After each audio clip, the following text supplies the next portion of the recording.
What happens when a prejudiced principal forces a Latino student to perform a cello solo as punishment, not knowing he's the grandson of a renowned cellist?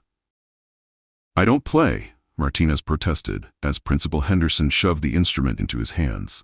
"Then I suggest you learn quickly," she sneered, expecting humiliation. But when Martinez's hidden legacy emerges, no one, especially not the principal, is prepared for what happens next. A story of cruel intentions transformed into triumph that will leave you breathless. Dear viewer, if you are watching my story for the first time, I humbly request you write the location from where you are watching right now. Subscribe to this channel and press the bell icon now, not to miss the notifications of my daily published news stories. Thank you. And let's dive into the full story. The morning assembly at Crestwood Academy buzzed with nervous energy as Principal Victoria Henderson adjusted her pearl necklace and surveyed the auditorium with hawkish eyes. Her precisely cut silver hair gleamed under the harsh lighting as she searched for any sign of disruption. That's when she spotted him. Carlos Martinez, standing against the back wall, shifting his weight from foot to foot. "Mr. Martinez." Her voice cracked like a whip across the assembly. The entire student body turned to stare. "Why are you not seated with your classmates?" Carlos straightened, his lanky frame tensing. "I can't sit down right now, Principal Henderson." Principal Henderson's manicured eyebrows arched. "Can't or won't. This is precisely the behavior that concerns me about certain students." She stalked toward him, her expensive heels clicking sharply on the hardwood floor. Carlos lowered his voice as she approached. "Ma'am, my leg is injured from Miss Thompson's class." "Miss Thompson's class?" "I don't want excuses," she interrupted loud enough for everyone to hear. "When we gather as a school community, we follow protocol, no exceptions." Carlos's friend Rachel glanced back anxiously from her seat. She knew exactly what had happened yesterday. Everyone in Miss Thompson's physical education class knew. Principal Henderson noticed the large cello case propped against the wall next to Carlos. "What's this? Since when are you in the orchestra?" "It's Rachel's," Carlos explained. "I'm just holding it for her until practice." A calculating smile spread across Principal Henderson's face. "Oh, really? Since you seem to think rules don't apply to you, perhaps you'd like to demonstrate your musical abilities. We have the spring recital next Friday." She grabbed the cello case and thrust it toward him. "I'm adding you to the program. You'll perform a solo." Whispers erupted throughout the auditorium. Everyone knew Carlos wasn't in any music classes. "But I don't play," Carlos started. "Then I suggest you learn quickly," Principal Henderson cut him off, her voice dripping with condescension. "Or would you prefer suspension for the rest of the semester for your continued disrespect?" Carlos reluctantly took the cello case, his face burning as laughter spread through the audience. "I expect a full 5-minute performance," Principal Henderson announced triumphantly. "Let this be a lesson about respecting authority." As she walked away, satisfied with the public humiliation, Carlos stood frozen, clutching the unfamiliar instrument. "Look at him. He can't even hold it right," someone whispered. The assembly ended, and students filed out, many glancing back with either pity or mockery. Rachel rushed to his side. "She can't do this to you," Rachel said furiously. "She just did," Carlos replied hollowly. "Just like Miss Thompson did yesterday. Nobody stops them." The throbbing in his injured leg was nothing compared to the weight of humiliation now crushing him. The injury had happened in Miss Thompson's physical education class the previous day. Carlos had arrived on time, but found all the standard chairs taken during the fitness testing session. "You'll have to use the equipment chair," Miss Thompson had said dismissively. The only available chair was a damaged exercise chair with a broken support bar protruding dangerously from the seat. Carlos had tried to explain, "Miss Thompson, this chair is—" "Sit down, Martinez. You're holding up the class." Carlos had carefully lowered himself, trying to avoid the jagged metal.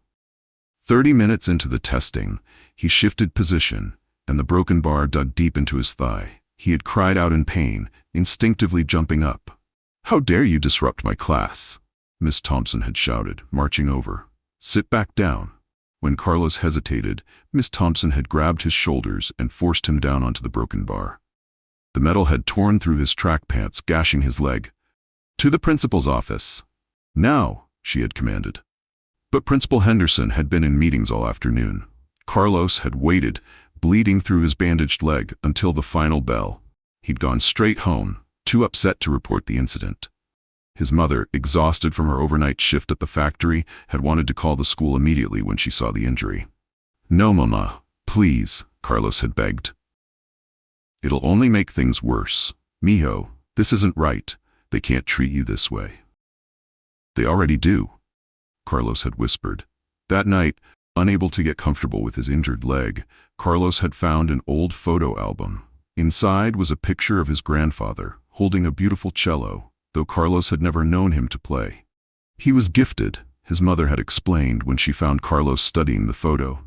But he couldn't pursue music, had to work to support the family after immigrating. Carlos had traced his finger over his grandfather's proud stance. "I didn't know Abuelo played." "There's much you don't know about your Abuelo," his mother had said softly. "He would have taught you if he'd lived longer." Now, standing in the school hallway holding Rachel's cello, Carlos thought about that photograph. About dreams deferred and talents lost.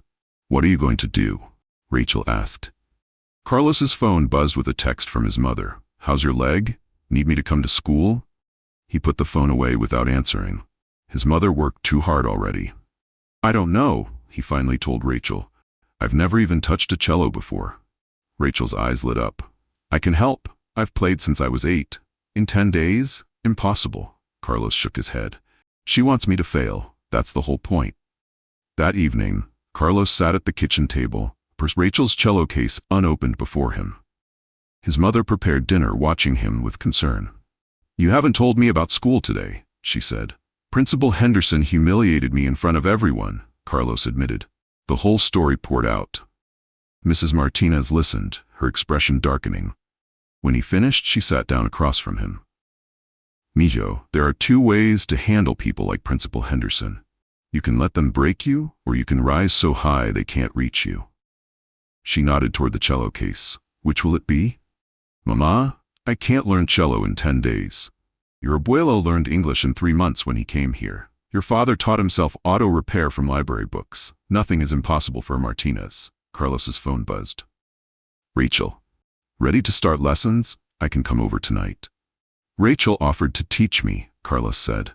His mother smiled. "That girl has a good heart. Tell her yes." An hour later, Rachel demonstrated proper cello positioning.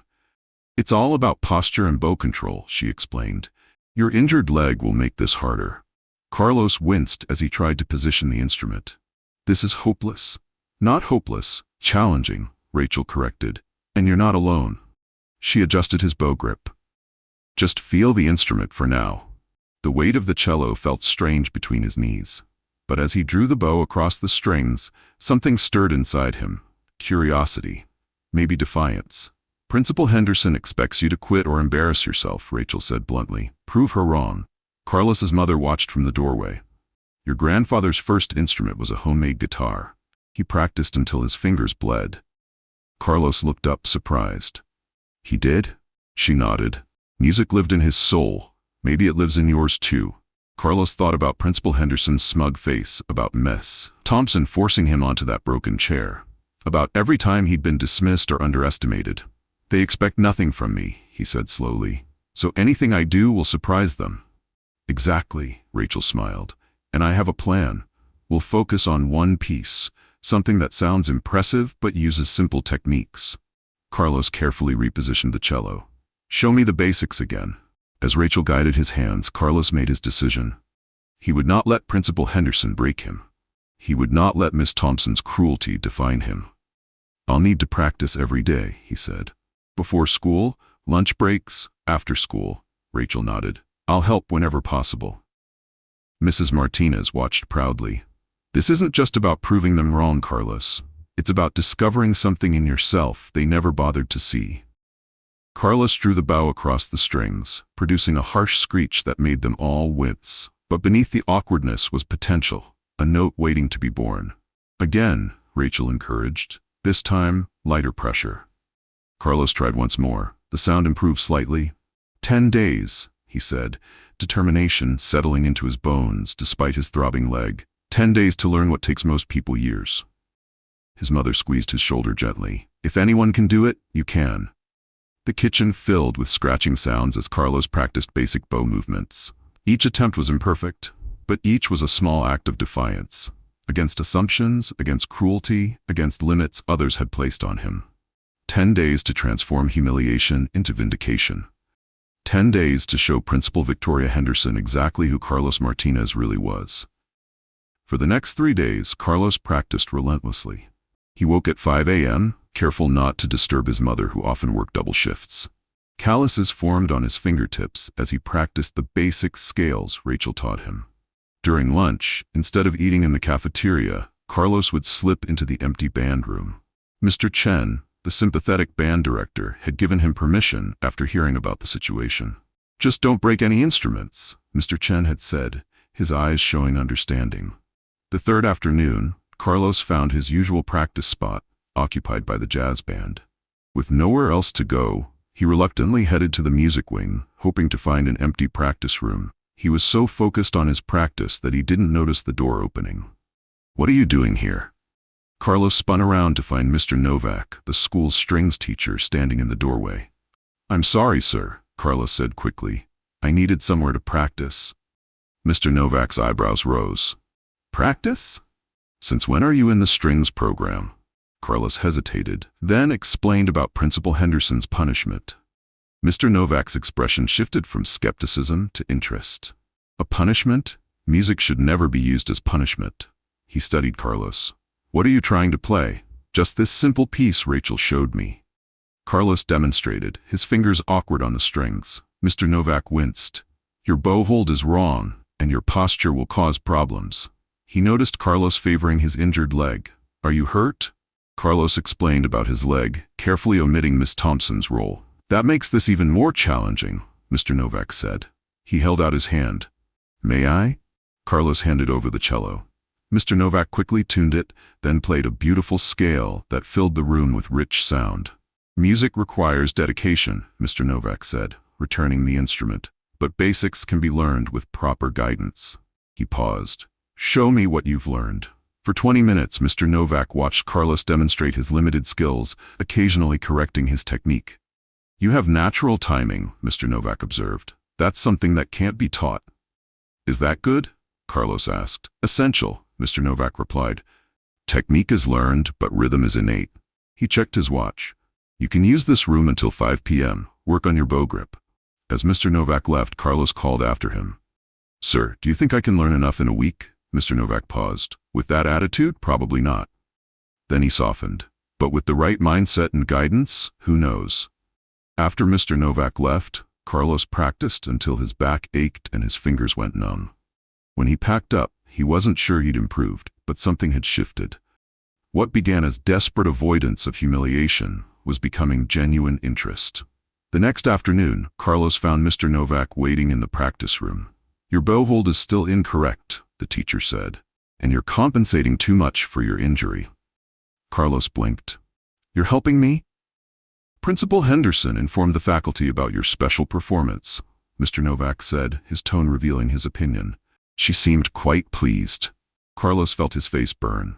"I don't appreciate music being weaponized," Mr. Novak continued. "It violates everything I believe as a musician and educator." He gestured to the cello. "Show me your progress."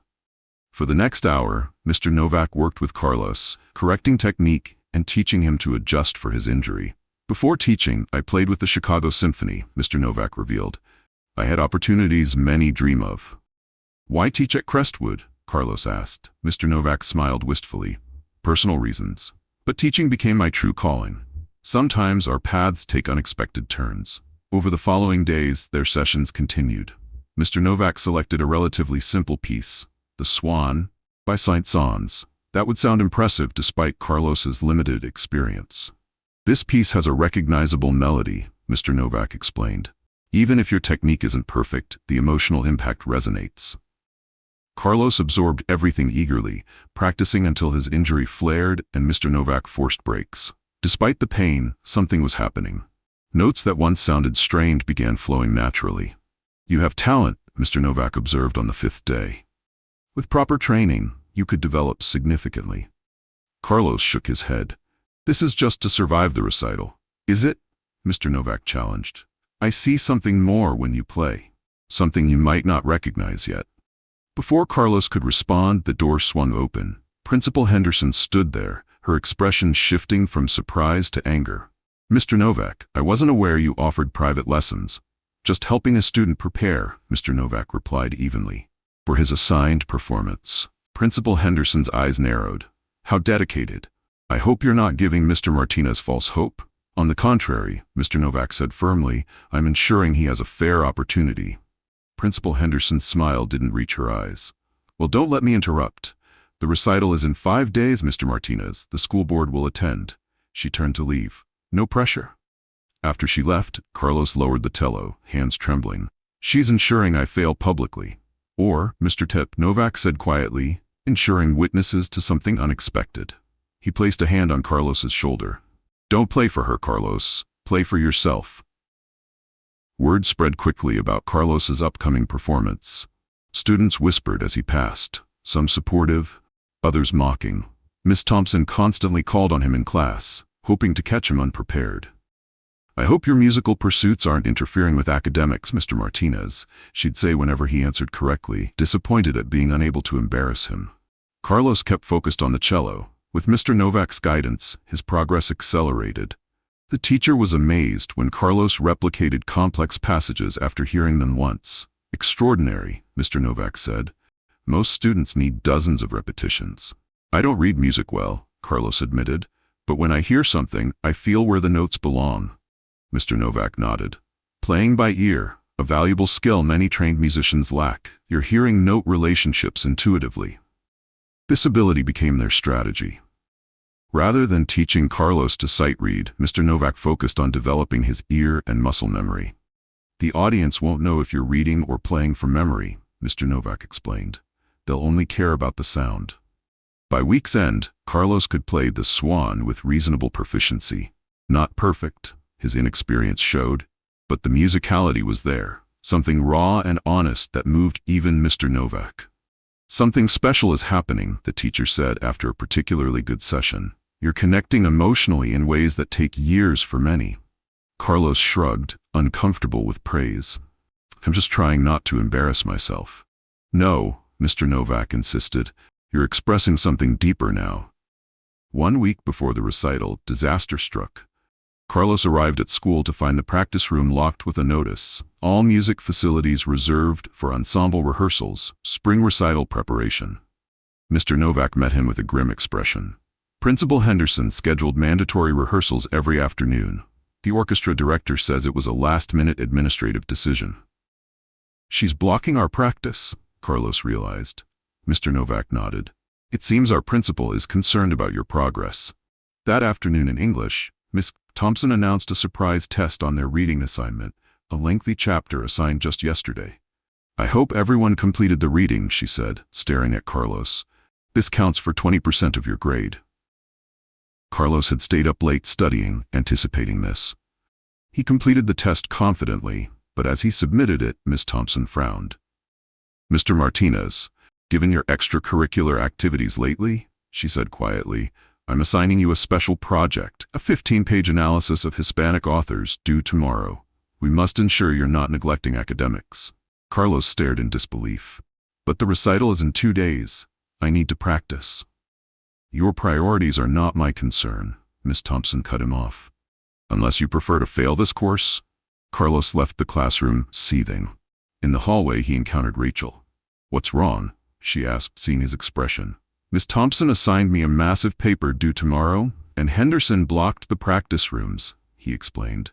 They're sabotaging you, Rachel said angrily. They already did, Carlos replied, echoing his earlier words. Then we fight back, Rachel declared. Practice at my house. I'll help with the paper. After school, Carlos met Mr. Novak in the parking lot. His leg throbbed from stress, affecting his posture. Your injury is worse, Mr. Novak observed. Why haven't you reported what Miss Thompson did? Who would believe me? Carlos asked bitterly. Henderson would say I'm making excuses. I would believe you, Mr. Novak said quietly. Others would too. Carlos shook his head. It doesn't matter now. I just need to get through this. They practiced in Mr. Novak's car, windows down, Carlos struggling with pain and distraction. The beautiful phrases of the swan kept faltering. "This isn't working," Carlos said, frustrated. "Maybe I should give up." "The problem isn't the music," Mr. Novak said. "You're playing from fear and anger. Those have their place in music, but not when directed at yourself." He turned to Carlos. "Why are you doing this?" "Because Henderson is forcing me," Carlos answered automatically. "No," Mr. Novak shook his head. "Why are you working so hard? You could have refused or deliberately failed." Carlos was silent, then admitted, "Because I want to prove them wrong. All of them. Henderson, Thompson, everyone who thinks I'm worthless. And, because when I play, I feel connected to something bigger, something beautiful." Mr. Novak nodded. "That's the truth. Play from that place, not anger or fear, but connection." Carlos raised the cello, closed his eyes, and began playing. This time the music flowed differently, imperfect but alive with genuine emotion. "That," Mr. Novak said quietly, "is why they fear you. Not because you might fail, but because you might reveal your true potential." The day of the spring recital, Carlos learned something shocking. In the faculty lounge, Mr. Novak overheard Principal Henderson speaking with Miss Thompson. "Everything's in place," Henderson was saying. "The Martinez boy will perform on the damaged school cello. The one with the warped neck and loose strings." "Perfect," Miss Thompson replied. "Even if he's practiced, he won't be able to produce a decent sound." Mr. Novak immediately called Carlos. "They're planning to sabotage your performance with a broken instrument." But Carlos had an idea. "Mr. Novak, doesn't your friend Mr. Rodriguez own the music store downtown?" "Yes, why?" "My grandfather's cello," Carlos explained excitedly. "My mother mentioned he sold it there years ago. Mr. Rodriguez might still have it." Within hours they confirmed it. The beautiful antique cello Carlos's grandfather had played and sold during hard times was still in Mr. Rodriguez's possession. "I've kept it maintained all these years," Mr. Rodriguez told them. "Always hoped a Martinez would come back for it." That evening, the auditorium filled beyond capacity. Word had spread about the principal's punishment performance. Parents, students, faculty, and even school board members packed the seats. Principal Henderson took the stage. "Tonight features a special performance by Carlos Martinez, demonstrating our innovative disciplinary approaches." As Carlos walked on stage carrying his grandfather's cello, gasps rippled through the audience. The instrument was magnificent, clearly not the school's damaged one Henderson had planned. Principal Henderson's face paled. "Where did you get that instrument?" "It belonged to my grandfather," Carlos replied calmly. "Eduardo Martinez. Perhaps you've heard of him?" More gasps. Several older audience members recognized the name. Eduardo Martinez, the renowned cellist who had given up his career to support his family. As Carlos began playing the Swan, the haunting melody filled the auditorium. Though not technically perfect, his performance carried deep emotion and surprising skill. The audience sat transfixed, many leaning forward, captivated. When the final note faded, silence hung for a moment before thunderous applause erupted. The entire audience rose to their feet, except Principal Henderson and Miss Thompson. As the ovation continued, 2 police officers entered the auditorium, accompanied by the superintendent. "Principal Henderson, Miss Thompson," the superintendent announced, "we need to discuss allegations of physical abuse and discrimination." Security footage from Miss Thompson's classroom had been discovered, showing her forcing Carlos onto the broken chair. Multiple students had come forward with similar stories of targeted harassment. 3 months later, Carlos performed at the grand reopening of Crestwood's arts program, funded by a new diversity and inclusion grant. Principal Henderson and Miss Thompson had been terminated, facing criminal charges for their abuse of students. Mr. Novak, promoted to head of the arts department, introduced Carlos. "Sometimes the greatest talents emerge from the harshest circumstances." Carlos Martinez reminds us that every student deserves the chance to discover their gifts. As Carlos played his grandfather's cello, now fully his own, he thought about how his forced punishment had become his greatest opportunity. In the audience, his mother wiped away tears of pride. After the performance, a representative from the Manhattan School of Music approached. "We'd like to offer you a scholarship, Mr. Martinez. Your talent deserves nurturing." Carlos looked at his mother, at Mr. Novak, at Rachel, all beaming with pride. What began as an attempt to humiliate him had revealed his destiny. Dear friend, this story reminds us that talent exists everywhere, waiting to be discovered and nurtured. Too often, students face barriers created by those meant to support them. By recognizing and challenging these injustices, we create space for extraordinary potential to flourish. When we stand against discrimination in our schools and communities, we help ensure every young person has the chance to discover their gifts. Did this story move you? Like this video to help it reach others who need to hear this message of resilience and hidden potential. Subscribe to our channel for more powerful stories that celebrate triumph over adversity, and remind us that sometimes our greatest strengths emerge from our most challenging moments.